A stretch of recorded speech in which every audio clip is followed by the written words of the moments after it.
The candle had burned down to nothing by the time Maisie realized she was in the wrong corridor.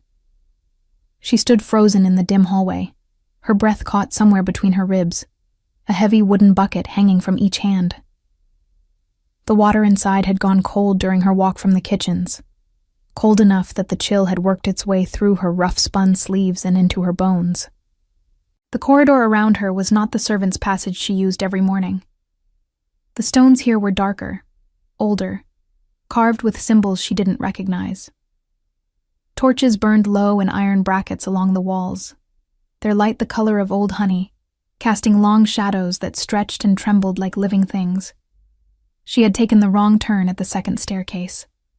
She knew it the moment she looked up and saw the tapestries. They were enormous, floor to ceiling, depicting wolves mid-leap against a blood-red sky. Their eyes had been stitched in gold thread, and in the torchlight, they seemed to follow her. Maisie had worked in Ashenvale Keep for 2 years. She had scrubbed floors in the Great Hall, carried linens to the guest chambers, hauled ash from the fireplaces every winter morning. But she had never been on this floor. No servant had, if they were smart. This was the AlphaKing's wing. She turned around immediately, water sloshing in the buckets, soaking through her worn leather boots. She needed to go back to the staircase, retrace her steps, reach the upper washrooms before the head steward noticed she was late. She could already hear his voice in her head, sharp, dismissive, laced with that particular cruelty reserved for those he considered disposable. You are replaceable, girl. Every single one of you.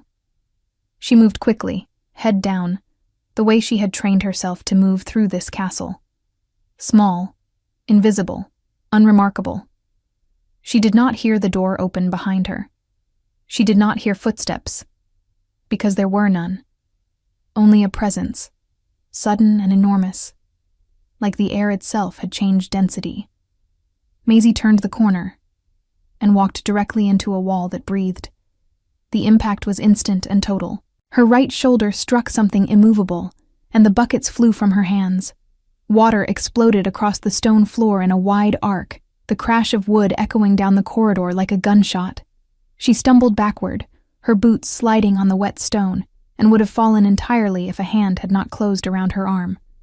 One hand, 5 fingers. A grip like iron wrapped in warmth. She looked up. The man standing before her was not what she expected a king to look like. She had heard stories, of course. All the servants had. King Draven of Ashenvale, last of the Vale bloodline, the alpha above all alphas. Cruel, they said. Cold.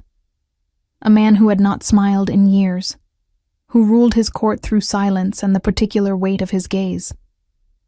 She had imagined someone older, someone draped in ceremony. He was not old. He was not draped in anything except a dark linen shirt, half unlaced at the collar, and riding trousers tucked into boots that had clearly been worn hard. His hair was black, still damp from what must have been a wash, pushed back from a face that was all angles, jaw sharp enough to cast shadow, brows pulled into a permanent severity. He was tall enough that Maisie had to tilt her head back to see him properly, and broad enough that he had fully blocked the corridor without meaning to. But it was his eyes that stopped her breath entirely. They were silver. Not gray. Silver. Like the flat side of a blade. Like ice over a deep river. And in the moment they found her face, something moved through them that she couldn't name. Not anger. Not annoyance. Something closer to terror. He released her arm as if the contact had burned him. He stepped back. 1 step, 2. His shoulder striking the wall of the corridor. His jaw tightened. The silver in his eyes flickered, then went very, very still. Maisie stood in the spreading puddle of cold water, her heart slamming against her ribs, every instinct in her body telling her to apologize and run. She had bumped into the AlphaKing. She had knocked water across his floor. She had touched him, or rather, he had touched her, catching her before she fell. But the result was the same. She opened her mouth to speak, I'm sorry. I took the wrong corridor. I didn't mean... What is your name? It was not a question. The words came out low and flat, carved from something harder than stone. His eyes had not left her face. He wasn't looking at her the way powerful men usually looked at servants, through them, past them, as if the space they occupied was simply furniture. He was looking at her, directly, intently, as if she had just done something irreversible, and he was still deciding whether to believe it. Maisie swallowed. Maisie, Your Grace. I work in the upper household. I took the wrong staircase. I'll clean this up immediately. Maisie. He said her name the way someone says a word in a foreign language for the first time. Carefully, as if testing its weight. Yes, Your Grace. He looked at the water on the floor. He looked at the overturned buckets. He looked at her hands, rough and reddened from years of cold water and lye soap. Then he looked at her face again, and something in his expression shifted. The severity didn't disappear, but beneath it, unmistakably, something cracked. Leave the buckets, he said. Go back to your corridor. She blinked. Yes, of course. She bent to retrieve the buckets anyway, because leaving a mess in the king's wing was not something she could explain to the steward. Her hands were trembling slightly as she reached for the nearest handle. I said leave them. His voice had dropped another register. She straightened immediately, leaving the buckets where they lay. Yes, Your Grace. She walked away quickly, her wet boots squeaking softly against the stone, the torchlight throwing her shadow long and thin down the corridor ahead of her. She did not look back. If she had, she would have seen him still standing in the same place, his back against the wall, one hand raised slightly, the hand that had caught her arm, staring at his own palm as though something had been written there that he didn't know how to read. She was late to the washrooms, and the steward noticed. His name was Aldrich, and he wore his authority the way some men wear a good coat, constantly, and with the sole intention of making others feel underdressed. He was waiting at the top of the servants' stair with his arms folded and his thin mouth already shaped around a reprimand. You're 12 minutes late, girl. And where are the buckets? Do you know what those cost? I'm sorry, Maisie said. She had learned, long ago, that the fastest way through one of Aldrich's lectures was complete surrender. I took the wrong staircase. It won't happen again. It had better not. He looked her over with the particular displeasure of a man who expected nothing and was still disappointed. You smell of cold water. Change your apron and get to work. She nodded, moved past him, and let the familiar rhythm of the morning swallow her. There were floors to scrub, fireplaces to clean, fresh linens to carry from the laundry to the upper guest rooms, where 3 of the lesser lords had arrived the day before for the king's quarterly assembly. The work was heavy and relentless, and Maisie moved through it with the practiced efficiency of someone who had learned that the best kind of invisibility was usefulness. By mid-morning, her hands had stopped trembling. By midday, she had almost convinced herself that the encounter in the corridor had been nothing. A stumble. A moment. Already forgotten by everyone involved. Then she heard the other maids talking in the linen room. There were 2 of them.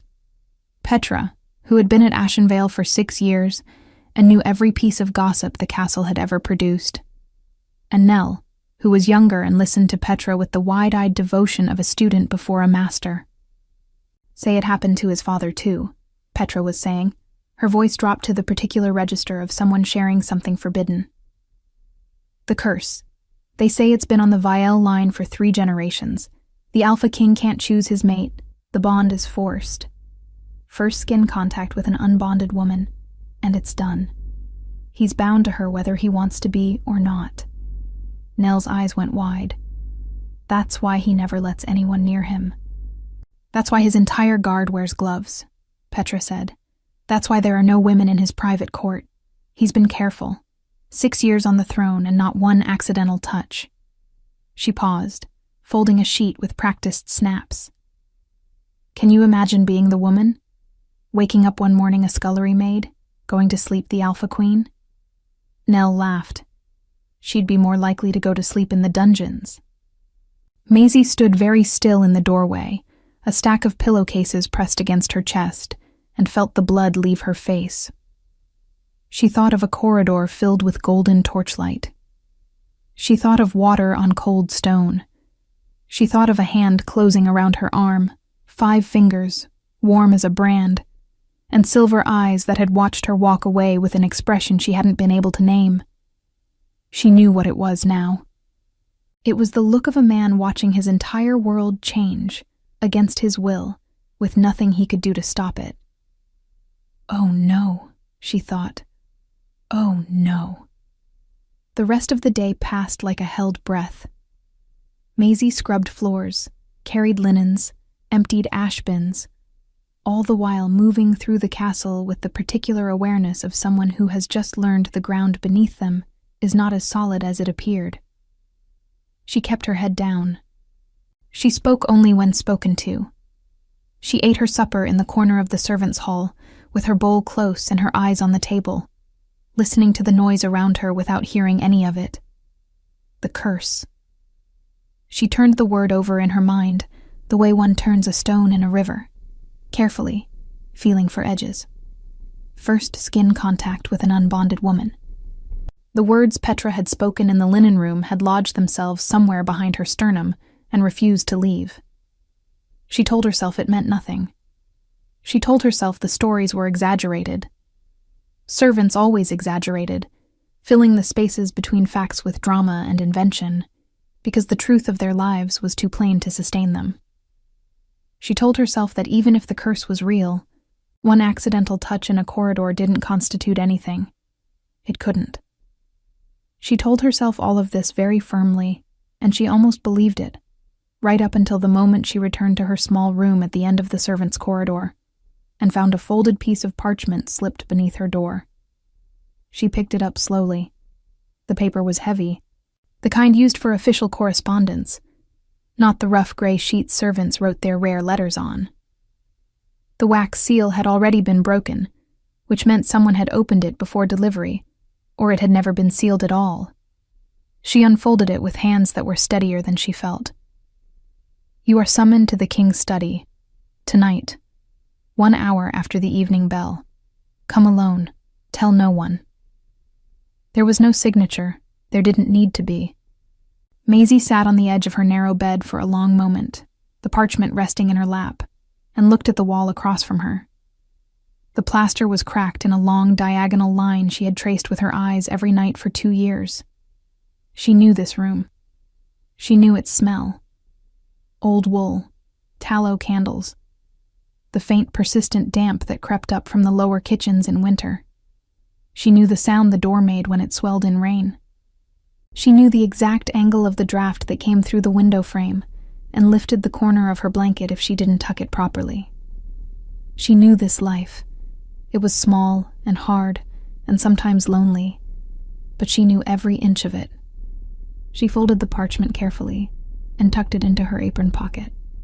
Then she stood, washed her face in the basin, smoothed her hair back as neatly as the worn pins would allow, and waited for the evening bell. The king's study was nothing like she had imagined. She had expected grandeur, heavy furniture, weapons mounted on walls, the deliberate display of power that she had seen in the rooms of lesser lords. What she found instead was a room that felt almost worn.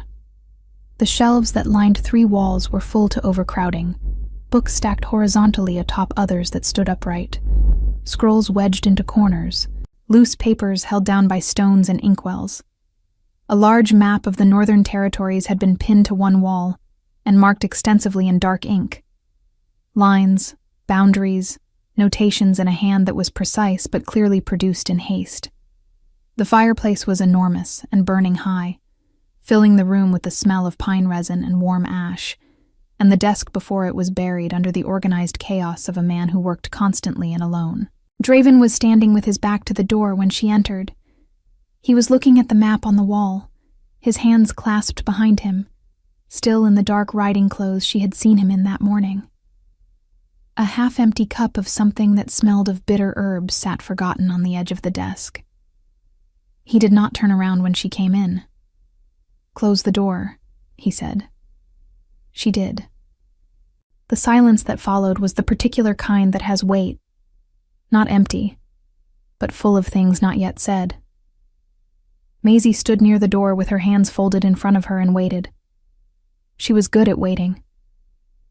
It was one of the few skills her years in service had refined to something approaching elegance. Finally, he turned. In the firelight, he looked different than he had in the corridor, less like a wall and more like a person, still formidable, still carrying that particular gravity of someone accustomed to being the most dangerous presence in any room. But there was something behind his eyes now that had not been there before. Something she recognized, though she would not have expected to find it on his face. Exhaustion, not the tiredness of a man who hadn't slept. The exhaustion of someone who had been carrying something heavy for a very long time. "Sit," he said, gesturing to one of the two chairs before the fire.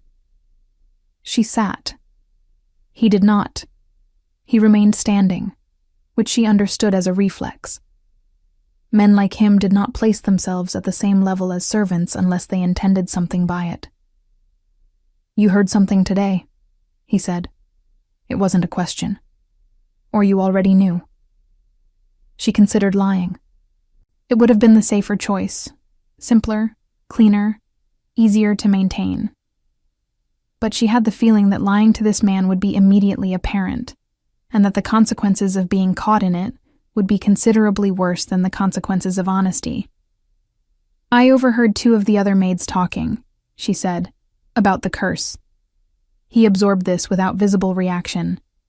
"And what exactly did they tell you? That the first unbonded woman you touch is bound to you? That you've been careful to prevent it for 6 years?" She paused. That this morning was the first time. Something moved across his face. Brief, controlled, but she caught it. Not anger. Confirmation, maybe. The grim recognition of a man who had been hoping, against reason, that she hadn't heard. "Then you understand why I summoned you," he said. "I'm not sure I do, Your Grace." He looked at her then, really looked, the way he had in the corridor, direct and unrelenting. "I need to know if you felt anything." The fire crackled between them. Somewhere deep in the keep, a dog barked once and went quiet. Maisie thought of the moment his hand had closed around her arm. She thought of the warmth of it. Too warm. Not natural warmth, but something else. Something that had moved from his palm into her skin and stayed there. A sensation she had assumed was simply shock. She thought of how, even after returning to her room, she had been aware of that arm all day. Not painfully. Just aware. "I don't know what I felt," she said carefully. "I don't know what I'm supposed to feel." "Heat," he said. "Starting from the point of contact. A pull, like something inside you is reorienting. An awareness that doesn't go away." She said nothing. He read her silence correctly. He turned back to the fire and was quiet for a moment. When he spoke again, his voice had shifted, lower, stripped of its official distance. "This was not supposed to happen," he said. "I have been careful. For 6 years I have been careful, and in 30 seconds of a hallway He stopped. His hands, still clasped behind him, tightened. "I am not telling you this to frighten you. I am telling you because you deserve to understand what occurred." "What did occur?" she asked. He was quiet for long enough that she thought he might not answer. Then, "The bond has been initiated. Whether it completes or not depends on proximity, time, and on whether either of us acknowledges it." She felt something cold move through her chest that had nothing to do with the temperature of the room. "And if we don't acknowledge it?" He looked at her over his shoulder, His silver eyes reflected the firelight in a way that made them look molten. Then we proceed as if this morning never happened. You continue in your position. I continue in mine. We do not speak of it. We do not seek each other out. He paused. And in time it fades. Does it? She asked. Fade? Another silence. Longer this time. I don't know, he said. And the honesty in those 3 words was so unguarded, so plainly human, that it startled her more than everything else he had said. She looked at him, at the set of his shoulders, at the way he was staring into the fire like a man looking for an answer in the embers. And something shifted in her understanding of him. Not sympathy exactly, not yet. But the first small fracture in the image she'd carried all day of a cold. Distant king who lived behind walls of silence and power. This man was afraid. Not of her. Of the thing that had happened between them. Of the way it had stepped around 6 years of careful prevention and found him anyway, in a hallway before dawn, through 30 seconds of ordinary accident. She stood from her chair. I won't tell anyone, she said. About the corridor, about this conversation, about any of it. He turned fully to face her then. I know, he said. And she wasn't sure if it was trust or a warning. She dipped her head, not quite a bull but close, and moved toward the door. Her hand was on the iron handle when his voice came again, quieter than before. Maisie. She stopped.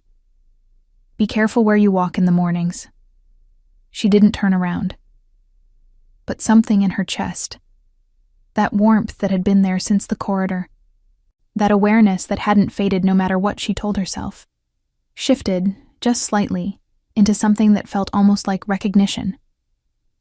She opened the door and stepped into the cold of the corridor, and behind her, the fire burned on without witness. She did not sleep well that night, and 3 floors above her, neither did he.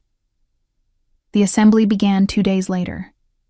Maisie knew about it the way servants always knew about things, not through announcement or invitation, but through the sudden multiplication of work. Extra fires to be laid in the great hall, additional place settings to be polished and arranged.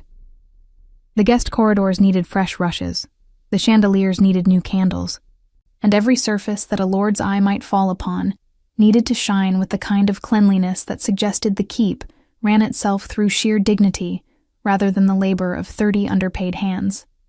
She worked. She kept her head down. She did not take the wrong staircase.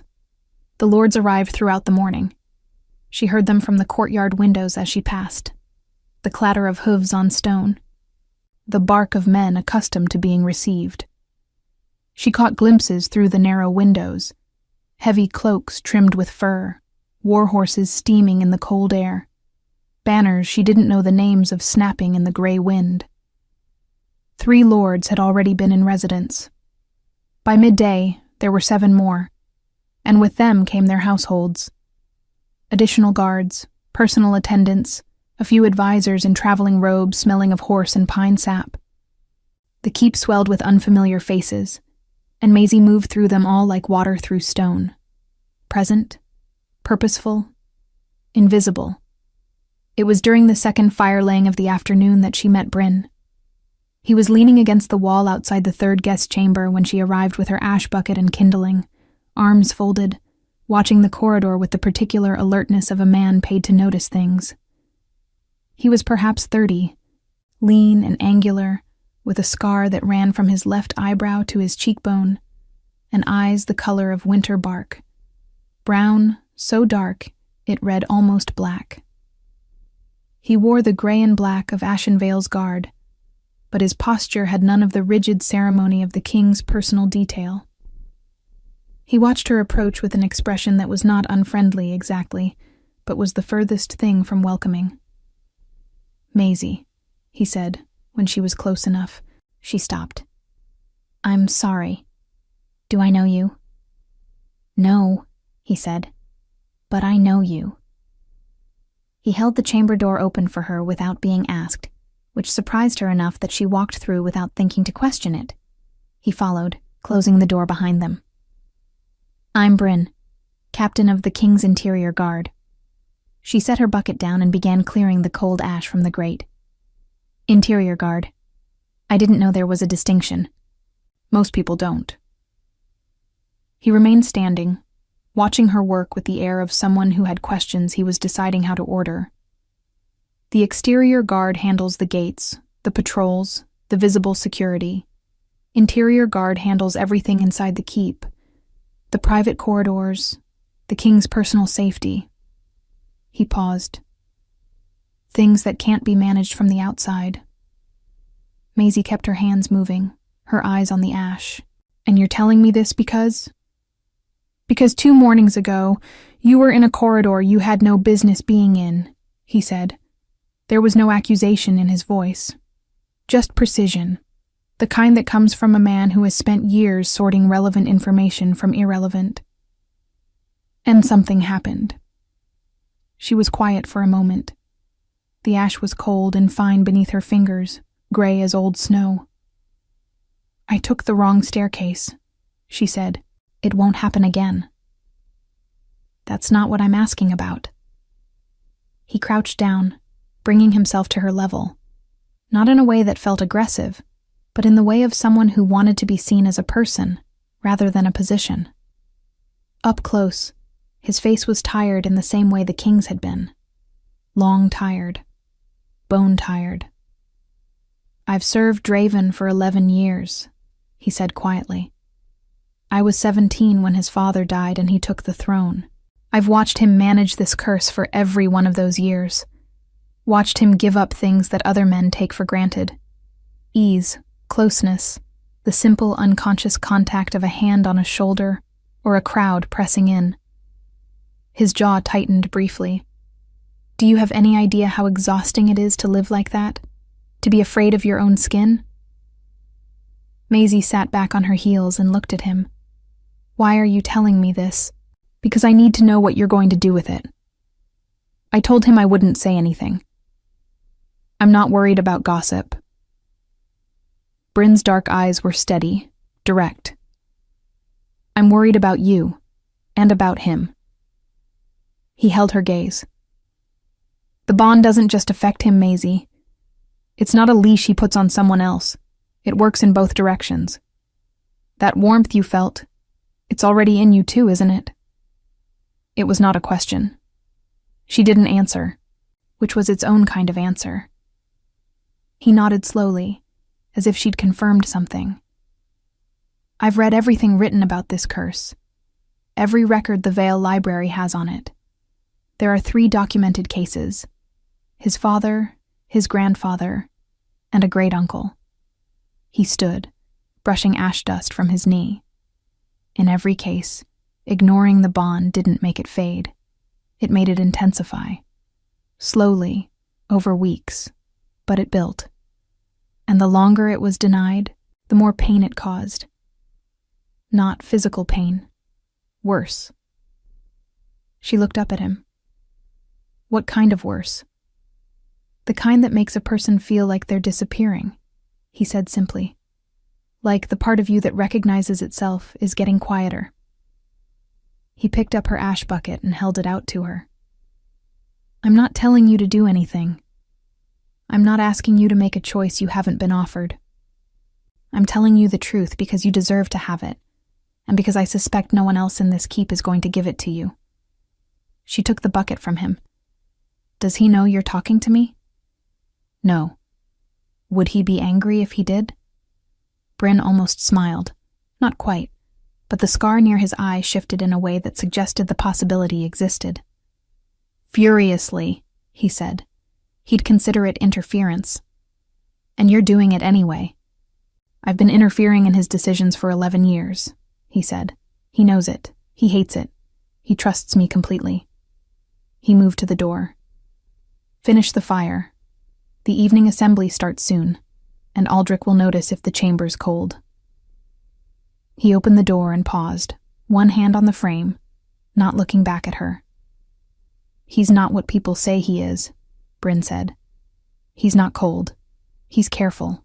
There's a difference."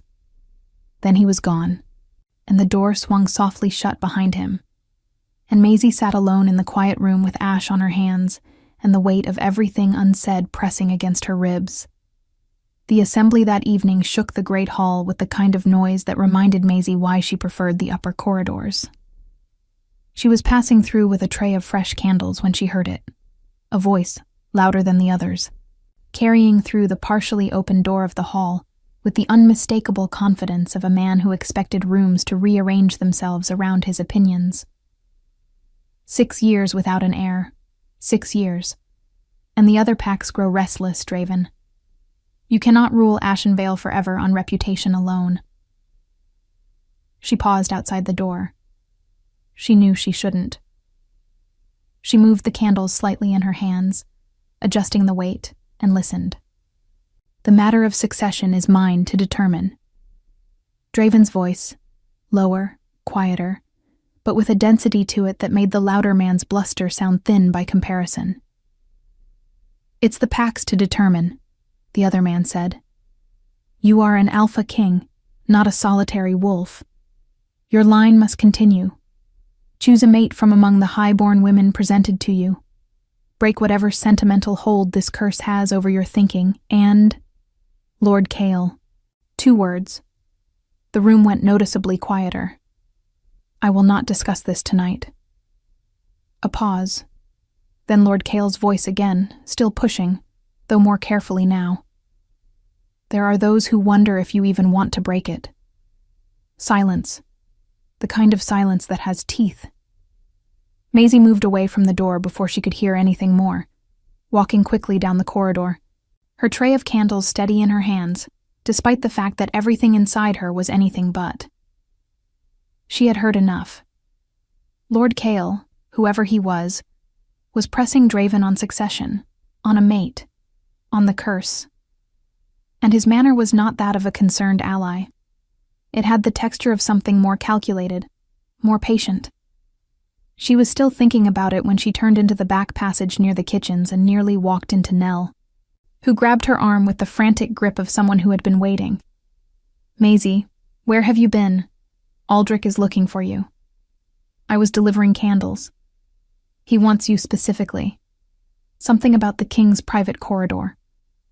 Nell's eyes were wide, her voice hushed with the thrilled anxiety of someone adjacent to trouble. "They say one of the Lord's attendants found the abandoned buckets this morning, the ones from 2 days ago. Aldrich is furious. He thinks you left them there deliberately." Maisie closed her eyes briefly. The buckets. She had forgotten entirely about the buckets. "He's saying he'll have you dismissed," Nell whispered. Maisie opened her eyes. She looked at the candles in her hands. Beeswax, expensive, the kind used in the upper halls, and thought about 2 years of cold mornings and ash-gray hands, and a narrow room with a cracked wall. She thought about Bryn's voice. The part of you that recognizes itself gets quieter. She thought about silver eyes reading her face in firelight. "Where is Aldrich?" she said. "Upper servants' hall," Nell said. "Maisie, if he dismisses you in winter, where will you—" "I'll be fine," she said. And she walked toward the upper servants' hall with the candles still in her hands, her back straight, her boots quiet on the stone, and something new and unnamed settling into her chest where the fear used to be. Aldrich was not alone. That was the first thing Maisie noticed when she stepped into the upper servants' hall. She had expected to find him in his usual posture of administrative displeasure, arms folded, mouth already shaped around a dismissal, enjoying the particular power that came from ruining someone's security in winter. Instead, he was standing near the far wall with the rigid discomfort of a man who had recently been spoken to by someone considerably above his station, and beside him, leaning against the stone with his arms crossed and his dark eyes fixed on the door, was Bryn. Aldrich turned when she entered. His expression cycled through several things quickly. Relief at having found her, anger at her lateness, and then something more uncertain when he registered that Bryn was watching the exchange with careful attention. "There she is," Aldrich said, landing on brisk authority as his safest option. Maisie, do you want to explain to me why 2 of the keep's water buckets were found abandoned in the king's private corridor 2 days ago? Do you have any idea what it cost in... The buckets are not the issue. Bryn's voice was quiet and entirely final. The way a door closing is quiet and entirely final. Aldrich stopped speaking mid-sentence. The girl took a wrong turn in an unfamiliar corridor and was redirected by the king himself. The buckets were left at his instruction. He held Aldrich's gaze with the patience of someone who had spent years making small men understand their size. Unless you would like to bring a complaint about the king's instructions directly to the king. The silence that followed was almost architectural. Solid. Load-bearing. Of course not, Aldrich said stiffly. Good. Bryn pushed off from the wall and looked at Maisie. You're reassigned. Effective tomorrow morning. Upper East Wing, the king's private household staff. Report to the East Corridor at dawn. He said it as though it were routine, as though it were simply a matter of efficient staffing. Maisie stared at him. Aldrich stared at him. The king's private household, Aldrich repeated, with the tone of a man watching something he doesn't understand happen directly in front of him. Is there an echo in here? Bryn said pleasantly, and walked out. Maisie stood in the middle of the room with the beeswax candles still in her hands, while Aldrich looked at her with the expression of a man reassessing every assumption he had made about a piece of furniture that had just stood up and introduced itself. She set the candles carefully on the nearest table, dipped her head to him in the habit of years, and followed Bryn into the corridor. She caught up with him at the staircase. You can't do that, she said, keeping her voice low. I just did, he said, taking the stairs without slowing. Bryn. She followed him up, her voice sharp now, in a way it rarely was. I don't want a position I didn't earn. And I certainly don't want one that puts me closer to a situation that both the king and I agreed to leave alone. Bryn stopped on the landing and turned to face her. In the stairwell light, he looked tired and completely unsurprised by her objection. Do you think I did this without his knowledge? She paused. He requested it this morning, Bryn said. Before the assembly, before Cale started his performance in the Great Hall. He watched her take that in. He didn't tell me why. He didn't need to. I know him well enough to understand that he wants you somewhere he can... He chose the word carefully. Account for. Account for, she repeated.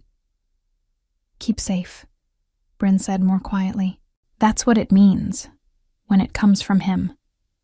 She looked at the stairs above them, the corridor beyond, the east wing, 1 floor below the AlphaKing's private chambers. She thought of what Bryn had told her earlier. The bond doesn't fade, it builds. And she thought of Lord Cale's voice pressing through the door of the great hall like smoke under a threshold. There are those who wonder if you even want to break it. What does Lord Cale want? She asked. Bryn's expression shifted, something careful moving behind his eyes. What makes you ask about Cale? I heard him in the hall tonight. He was pushing Draven about succession, about choosing a mate. She held Bryn's gaze. He wasn't concerned. He was positioning. Bryn was quiet for a moment, and in that moment she watched him recalibrate something. His assessment of her, perhaps. Cale leads the Southern Pack Coalition, he said finally. 4 packs, significant territory, considerable influence at the assembly. He has a daughter. 23, unbonded, presented at court twice in the past 2 years. He paused. If Draven were to take a chosen mate from among the highborn, officially breaking the curse's claim by acknowledging a different bond, Cale's daughter would be the obvious candidate. And that would give Cale enormous power, Maisie said. It would essentially give him the North, Bryn said simply. He studied her face. You're quicker than you let people see. She didn't answer that. Is that why the curse matters to him? Not tradition, Not the king's well-being, just power? With men like Kale, it's always just power. He resumed climbing the stairs. Report to the east corridor at dawn. Someone will show you your new duties. They are not dramatically different from what you've been doing. The work is the work. But the location matters. He reached the top of the stairs and paused once more, looking back at her over his shoulder. And Maisie, if anyone, a lord, an attendant, anyone you don't recognize, asks you questions about the king's movements or his habits, you come to me directly. Not Aldrich. Me. The seriousness in his voice made the back of her neck prickle. Has something happened? Not yet, he said. And the shape of those two words told her everything she needed to know about what he was expecting. Her new room was larger than the old one. She discovered this just before midnight, when a younger girl from the household staff led her wordlessly through the east wing and opened a door onto a chamber that, by the standards of servant quarters, bordered on generous. A real fireplace, small, but functional, already laid with fresh wood. A bed with 2 blankets instead of 1. A window with actual glass instead of oiled cloth. She stood in the doorway for a moment, looking at it. The king's household staff has always been kept comfortable, the girl said, in the tone of someone reciting information they've been asked to deliver. His orders, since he took the throne. He said... She paused, as if deciding whether to include this. He said people work better when they're not cold. Maisie stepped inside and set her small bundle of belongings on the bed. What's your name? Sarah. Thank you, Sarah. The girl left, and Maisie sat on the edge of the new bed and looked at the fireplace. The wood caught slowly, a small, tentative fire that built in confidence as she watched it. She thought about a man who had spent 6 years constructing elaborate systems of distance and protection, who wore loneliness like armor, who had walked a corridor half-dressed before dawn because he couldn't sleep. She thought about the way he had looked at his own hand in the corridor, not with anger, but with something closer to grief. She had not asked for this. She had taken a wrong turn on a cold morning with 2 buckets of water, and now she was sitting in a better room than she had ever had in this keep. And somewhere 3 floors above her, the AlphaKing was managing an assembly of wolves who wanted to control him, and the only person in the building who seemed to be telling her the full truth was a scarred guard captain with tired eyes and 11 years of loyalty. She lay down without undressing, pulled both blankets over herself, and stared at the ceiling. The warmth from the corridor was still there, that low, persistent awareness in her arm, her shoulder, her chest. She had stopped trying to convince herself it was nothing. Bryn had named it, and named things had a way of becoming real. She thought about what he had said. He's not cold, he's careful. There's a difference. She was beginning to understand the difference. She wasn't sure yet whether understanding it made things easier or considerably more complicated. Above her, in the walls of the keep, something shifted. A sound like a door, or the wind finding a new way in. She listened to it until it faded. Then, for the first time in 2 days, she slept without waking. She didn't know that on the other side of the keep, in the great hall that was finally emptying of lords and their noise, Lord Kale sat alone at the long table with a cup of wine he hadn't touched, watching the fire burn down. He was not thinking about succession. He was not thinking about his daughter. He was thinking about a servant girl in a plain apron who had been reassigned to the king's private wing with no formal explanation, and about the way the king's guard captain had shut down Aldrich's complaint before it had properly begun. He was thinking about timing, about leverage, about how curses, properly understood, were not obstacles. They were opportunities. He lifted the wine cup finally and drank slowly and smiled at the dying fire. 3 days into her new position, Maisie learned that the king woke before anyone else in the keep. She knew this because the east corridor fireplace, the one that served the small antechamber outside his study, needed to be laid at first light, and first light in Ashenvale came early and cold in the belly of autumn. She had expected to work in silence, in an empty corridor, the way she had always worked. Instead, on her third morning, she rounded the corner with her kindling basket and found the study door already open and a line of amber light cutting across the stone floor. She hesitated for exactly one breath. Then she continued to the fireplace, crouched down, and began her work. She heard him moving inside the study, the quiet turn of a page, the soft knock of a cup set down. No words, no acknowledgement. But the door stayed open, and she understood that as deliberate. A man who controlled every variable of his environment did not leave doors open by accident. She built the fire in silence. When it caught, she stood and gathered her basket. "There's a report on the eastern border settlements." His voice came from inside the study, conversational in tone, not raised to carry, as if she were simply present, as if this were ordinary. 3 villages have stopped sending their quarterly assessment. The writers I sent came back with nothing useful. She stood in the corridor with her basket and looked at the open door. A test, perhaps. Or not a test. Something less calculated than that.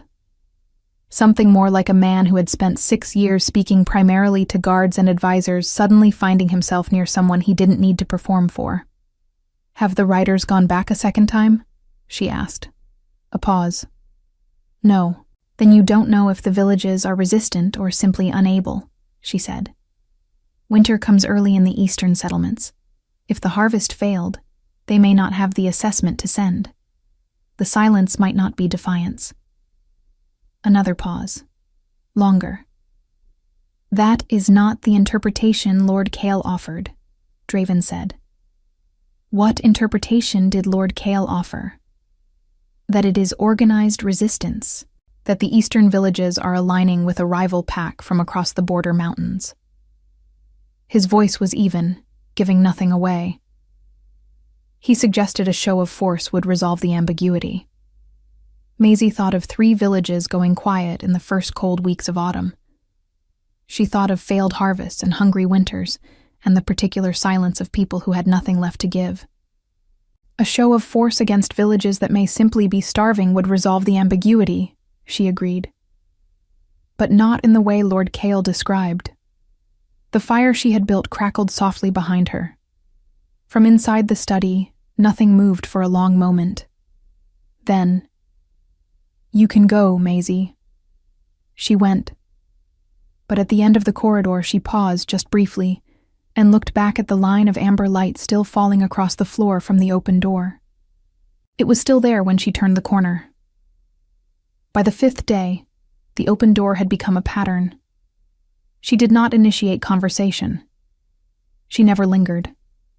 She came, she worked, and if he spoke, she answered honestly and without performance, and then she left. It was the most peculiar routine she had ever been part of. Not quite friendship, not quite anything with a name. But it had a texture to it that she was beginning to recognize. The texture of 2 people carefully, cautiously learning the shape of each other without admitting that was what they were doing. On the 6th day, Bryn found her in the linen corridor and fell into step beside her with the ease of a man who had decided they were past formality. "Kale is moving faster than I expected," he said, without preamble. "What has he done?" "Not done, arranged." Bryn's voice was low, his eyes on the corridor ahead. "He's requested a formal presentation of his daughter, Lady Seren, to the king. An official introduction, before the assembly closes. He's framing it as social courtesy, but the request was delivered in writing with 2 witnesses and filed with the assembly record." Maisie understood immediately. So there's a formal record that the introduction was offered. And if Draven refuses, there's a formal record of that refusal, which Kale can use to paint him as unstable. A king too governed by a servant's curse to perform basic court functions. Bryn's jaw was tight. And if he accepts the introduction... "Proximity," Maisie said. "A highborn, unbonded woman, formally presented in close quarters." She paused. "Would it Could a second contact override the first bond? Bryn was quiet for a moment that told her he had thought about this at length. The historical records are not consistent on that point, he said carefully. There is one account, the great-uncle's case, where a second contact appeared to create a competing claim. The result was described as... He paused again, choosing the word. Destabilizing, for both women, and for him. Destabilizing how? Pain, he said simply. Confusion. The bond is not a rational thing, Maisie. It doesn't negotiate. Competing claims on it don't cancel each other. They compound. She walked in silence for a moment, letting that settle. Cale knows this. Cale has read the same records I have, Bryn said. He knows exactly what a second contact would do. He's not trying to give Draven a better option. He's trying to destabilize him enough to make him dependent on Cale's support to function. He stopped walking and turned to face her. He needs Draven weakened. A king managing a fractured bond, in pain, unable to focus.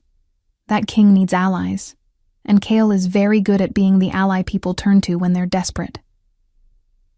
Maisie stood in the stone corridor with the linen basket against her hip and felt the pieces arrange themselves into a shape that was colder and cleaner than she had wanted it to be.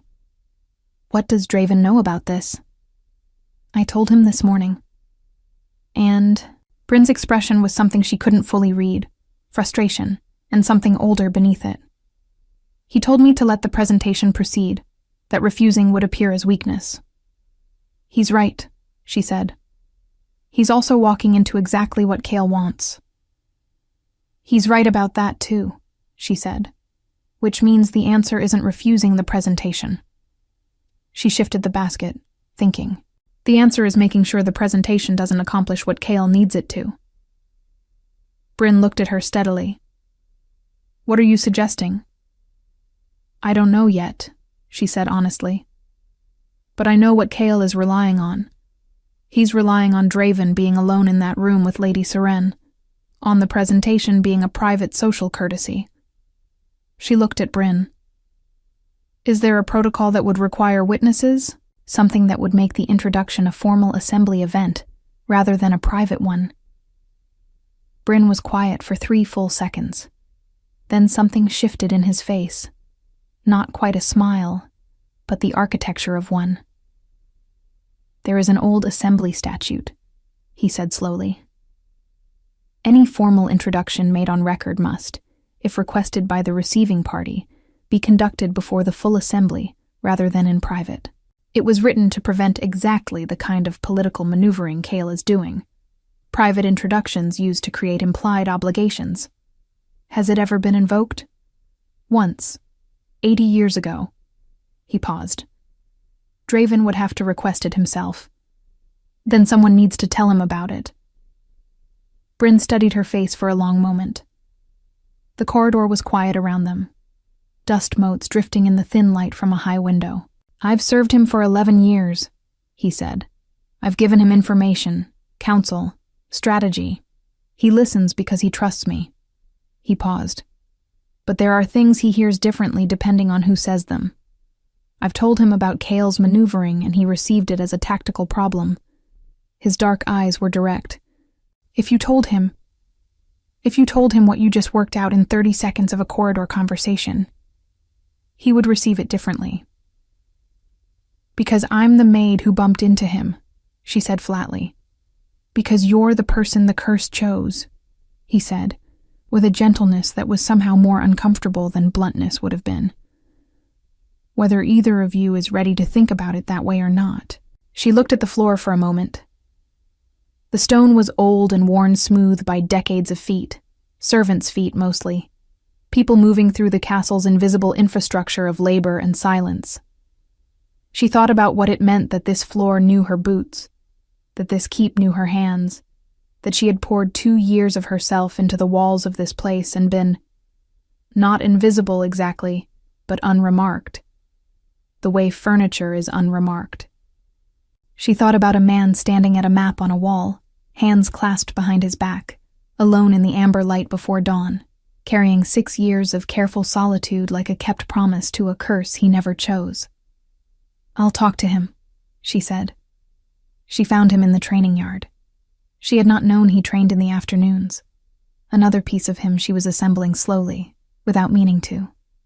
He was alone, which surprised her, working through a series of movements with a short blade that were too fluid and deliberate to be called practice. It looked more like thought, like a man working something out through his body because his mind had been at it too long. She waited at the yard's edge, her hands folded, until he noticed her. He stilled, looked at her across the yard. The blade lowered to his side.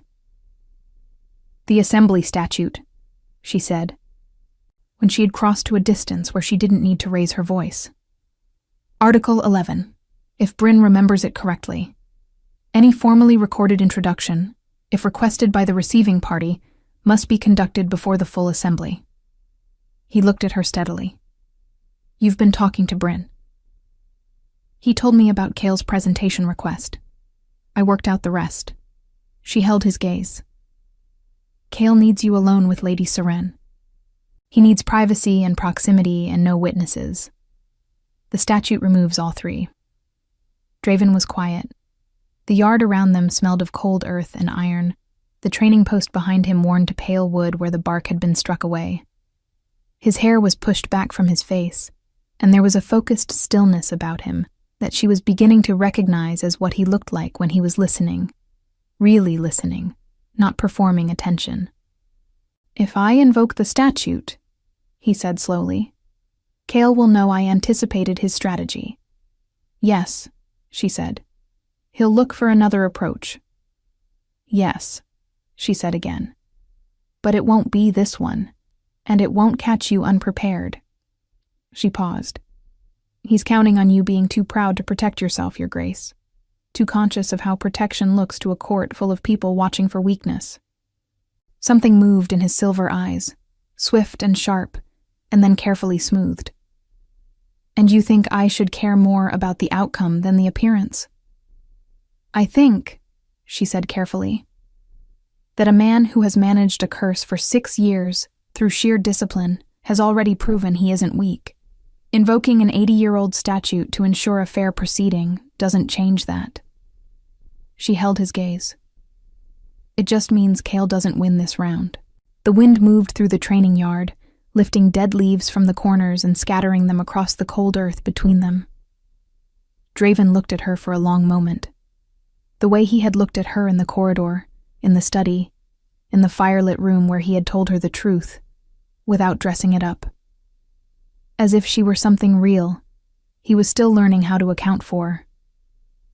"You could have sent Bryn with this," he said quietly. "I know," she said. He looked at the blade in his hand. Then he looked back at her. "Thank you, Maisie." It was 2 words, plain and direct, with none of the distance of rank wrapped around them.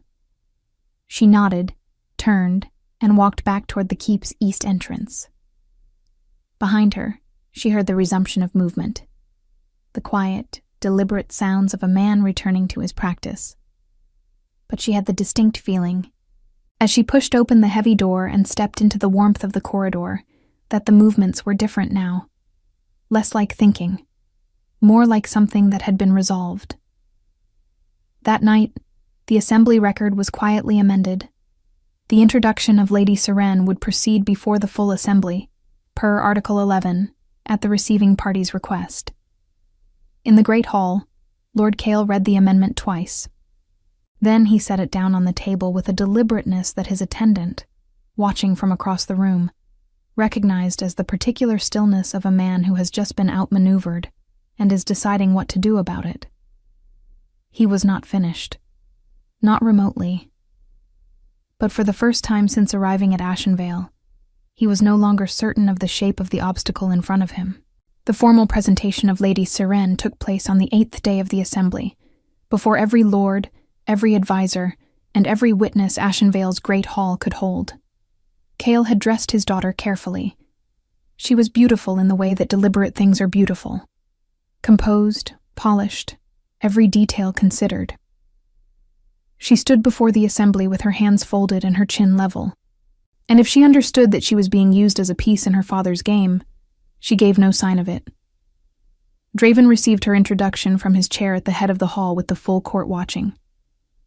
He was formal, correct, and kept exactly the distance that protocol required.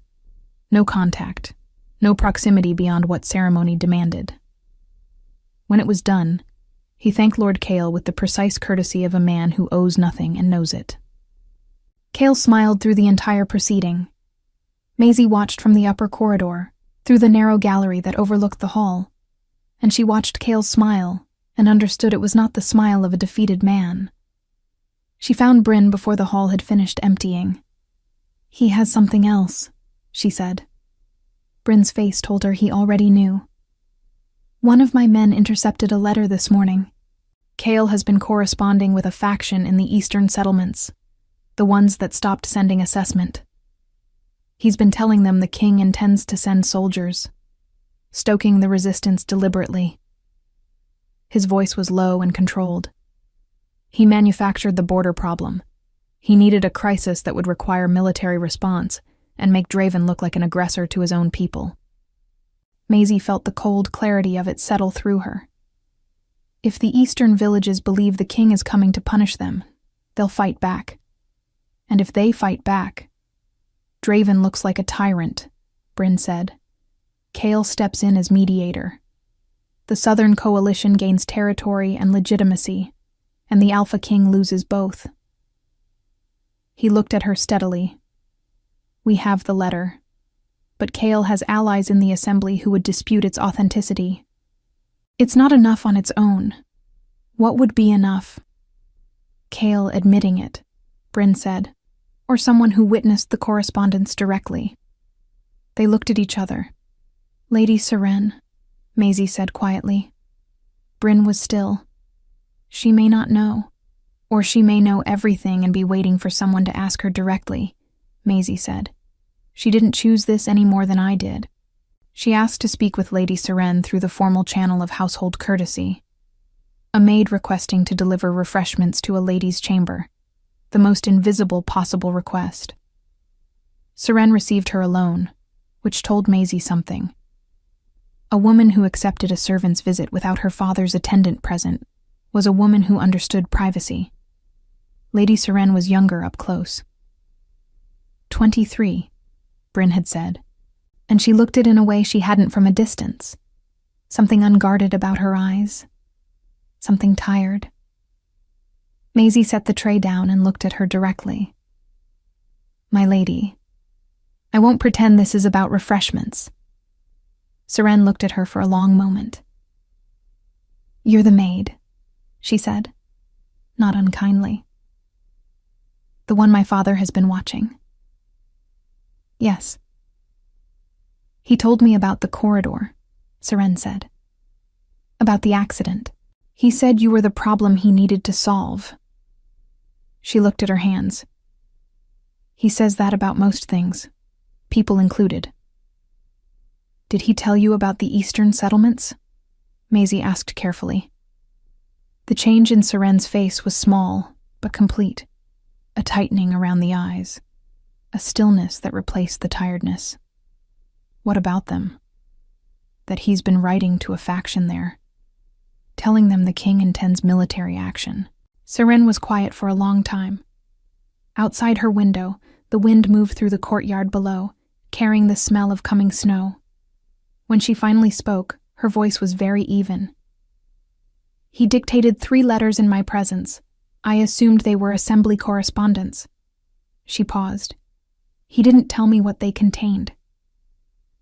"Would you be willing to say that? Before the assembly?"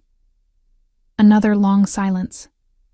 Maisie waited, the way she had always waited, without pressure, without filling the space. "He's my father," Seren said finally. "I know," Maisie said, "and he has arranged my entire life around his ambitions." Her voice didn't break. It just became very precise. The way things become precise, when someone has been thinking them for a long time, and finally says them aloud. "I have been presented at court twice. I have been dressed and positioned and introduced like a piece on a board." She looked at Maisie directly. I did not come to Ashenvale to be the instrument of a man's destruction. I came because I had no choice. You have a choice now, Maisie said quietly. Serene looked at the tray of untouched refreshments. Then she straightened in her chair, and something in her posture shifted, subtle but unmistakable. Like a woman setting down a weight she'd been carrying so long, she'd forgotten it wasn't part of her. Tell the guard captain, she said, that I will speak before the assembly tomorrow. Lord Kale's unraveling was not dramatic. That was what Maisie remembered most afterward. How quiet it was.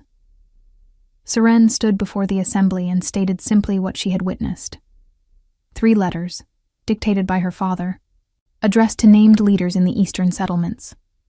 The content, as she understood it from fragments she had heard, concerned the king's military intentions that did not exist. Bryn presented the intercepted letter. 2 of the assembly lords, sensing the tide, confirmed that they had also received unusual correspondence from Kale regarding the eastern situation. Kale stood and denied it. He was composed, credible, and completely alone. Draven listened to all of it from his chair at the head of the hall, without speaking, until every voice had finished. Then he spoke for 4 minutes, quietly, without theater. And when he was done, Lord Kale's credentials before the assembly had been formally suspended pending investigation, and the eastern settlements would receive an envoy carrying food stores and a formal inquiry rather than soldiers. It was not a spectacular defeat. It was the kind of defeat that lasts. Maisie was not in the hall for any of it. She heard the account from Bryn that evening, in the east corridor outside the study, while the keep settled into the particular quiet of a place where something large has just shifted back into alignment. Kale will be escorted from Ashenvale tomorrow, Bryn said. His daughter has requested to remain. The king granted it. He looked at Maisie sideways. Her idea, or yours? Hers, Maisie said. Entirely. He nodded. You know what happens now. She did. The assembly would close. The lords would leave. The keep would return to its rhythms. And the question that had been suspended between corridors and open doors and amber firelight for 9 days would still be there, unanswered, patient as stone.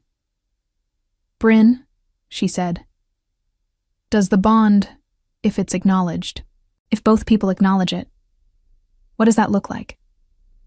He was quiet for a moment.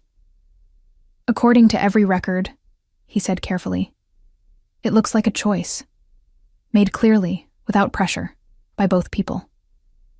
He looked at her. That's all it is. A choice. She nodded. She looked at the line of light under the study door. Go, Bryn said, not unkindly. I'll be insufferably pleased about this for years. You might as well let me start now. Despite everything, she almost smiled. She knocked on the study door. Come in, he said. She opened it and stepped inside. The fire was high, the room warm, the map on the wall newly marked with what she suspected were corrections, the eastern settlements redrawn perhaps, their status amended. He was standing at the desk, and he turned when she entered, and for a moment neither of them spoke. She had thought about what she would say. She had prepared nothing, in the end, because preparation felt like a kind of dishonesty she didn't want to bring into this room. I'm not asking for anything, she said. I want you to know that first. I'm not here because of the bond, or what Bryn told me, or what the records say happens if it's ignored. She held his gaze. I'm here because for 9 days I have watched you govern alone, and sleep badly, and carry 6 years of careful loneliness, like it was the only responsible option. And I wanted to tell you, plainly, without any of the distance we've been using, that I see that, and I don't think it has to stay that way. The fire moved between them. Draven looked at her with those silver eyes that she had learned, over 9 days, to read a little. Not fully, not yet, but enough to know that what was in them now was not coldness, was not distance, was something careful and enormous and very, very tired of being held back. Maisie, he said, the way he always said her name, like something he was learning the weight of. Yes, she said. I don't know how to do this, he said. Any of it.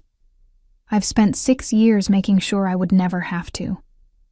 I know, she said. I don't know how either. He was quiet for a moment. Then he crossed the room.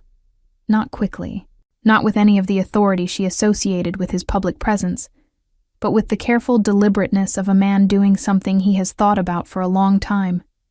And he stood before her, and he held out his hand. Open. Palm up. A question, not a command. She looked at it.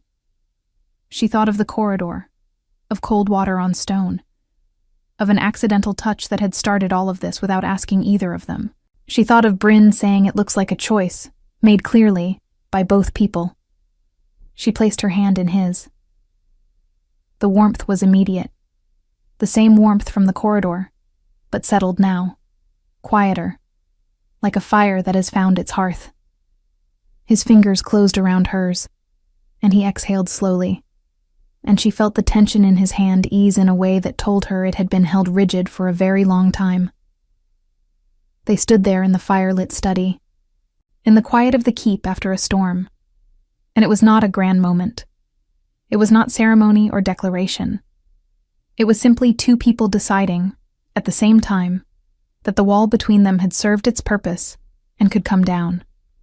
The assembly closed 3 days later. The lords departed in a long procession of horses and banners and cold morning breath. Lady Seren remained at Ashenvale, welcomed into the household with a quiet dignity that suited her, and in the months that followed she became something none of Cale's arrangements had ever allowed her to be. Simply herself, in a place where that was enough. Lord Cale was investigated by the Southern Coalition's own council and found to have acted without their sanction. He lost his seat on the coalition and retired to his estate, where he lived out his remaining years in the comfortable obscurity of a man whose ambitions had finally outrun his judgment. The eastern settlements received their envoy. The harvest had indeed failed, partially, and the assessment had been impossible, not defiance but desperation. Grain stores were sent before the first heavy snow, and when spring came, 3 villages sent a delegation to Ashenvale, with the assessment owed and a letter of gratitude addressed personally to the king. Draven read the letter twice. Maisie, sitting across from him in the study with a mending basket she had brought, because she could now simply be present in that room without ceremony, watched his face as he read it. She saw something move through his expression, brief and unguarded, the kind of thing he was only beginning to allow himself. She looked back at her mending and said nothing. But she was smiling. Bryn, who had appeared in the doorway to deliver a report and witnessed the exchange, withdrew quietly and went back to his corridor with the deeply satisfied expression of a man who has been right about something for 11 years and is finally being proven so. The bond completed itself not in any single dramatic moment, but in the accumulation of ordinary ones. In the mornings, when she laid the east corridor fire, and the study door was open, and the sound of his work carried quietly into the hallway. In the evenings, when he asked her thoughts on things, governance, people, the small injustices embedded in the keep's daily workings, and listened to her answers with the full weight of his attention. In the weeks and months of learning each other's silences, which ones meant thinking, and which ones meant tired, and which ones simply meant present, which is its own language, spoken only between people who have decided to stay. He never became easy. He was always more gravity than lightness, more careful than spontaneous. The severity did not disappear. It simply revealed itself, over time, as the shape his care took, the way he checked the household staff's quarters in winter to ensure the fireplaces were laid, the way he remembered names, the way he listened. She did not become someone else. She remained practical, plain-spoken, quicker than she let people see. She remained the person who had walked a wrong corridor on a cold morning and stumbled into something irreversible, and had chosen, when the choice was finally clearly offered not to walk away from it. The curse, the scholars noted when they updated the Vial family records years later, had not been broken. It had, for the first time in 3 generations, been something the old texts had never accounted for. It had been chosen. And in the keep of Ashenvale, in a study that always smelled of pine resin and old ink, a door remained open. Not because someone had forgotten to close it, but because finally, there was no longer any reason to.